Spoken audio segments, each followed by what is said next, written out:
आप देख रहे हैं YouTube चैनल क्रांतिकारी कर्मचारी के न्यूज। आपकी आवाज, आपका संघर्ष।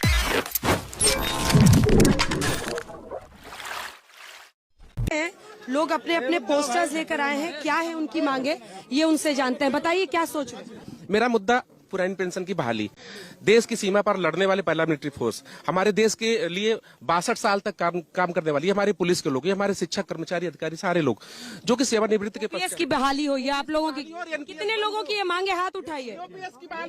ओपीएस लेकिन मेन मुद्दा हमारा जो है वो हमारी पुरानी पेंशन ही है। अच्छा ये बताइए, आपने ओपीएस की बात की, आपने ओपीएस को लेकर बहुत सारे आंदोलन किए, सरकार आखिर मान क्यों नहीं रही है आपका मुद्दा? ये तो हमको भी नहीं, सरकार का तो मुझे भी समझ में नहीं आ रहा है। एक साथ टेबल पीट के हर पार्टी का नेता अपने भत्ते, अपनी पेंशन तुरंत बढ़ा लेता है, ले लेता है। उस समय ना देश बिकता है, ना देश गर्त में जाता है, ना हिंदू रहता है वहाँ, ना मुसलमान रहता है वहाँ, सब एक हो जाते हैं।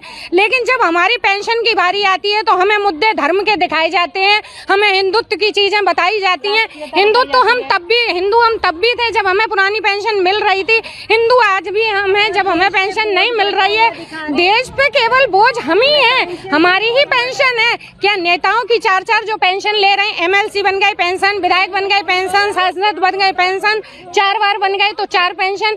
तो ना देश बिक रहा है, ना गर्त में जा रहा है, ना महंगाई हो रही है, ना राष्ट्रवाद कहीं है, ना हिंदुत्व कहीं है। सिर्फ और सिर्फ कर्मचारी के लिए ही देश बिक रहा है, राष्ट्रवाद है। और आप लोग बताइए।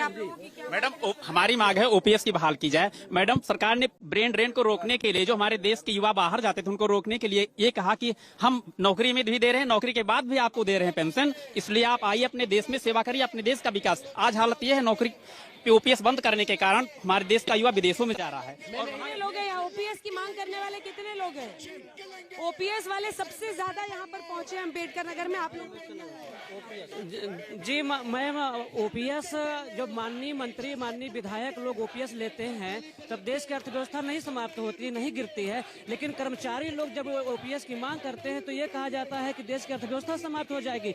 एनपीएस के अंतर्गत हमारी जनपद में जो लोग सेवानिवृत्त हुए हैं, किसी को 0 पेंशन मिल रही, किसी को 1200, किसी को 1300। मेरे ही विद्यालय के कर्मचारी से एक्सीडेंट उसमें मर गया है, उसका जो एनपीएस का पैसा कटा हुआ वो पैसा भी नहीं मिल रहा है। घर घर घूमेंगे और लोगों को जागरूक करेंगे कि इस निकम्मी सरकार को बाहर करो, यही हमारा कहना है।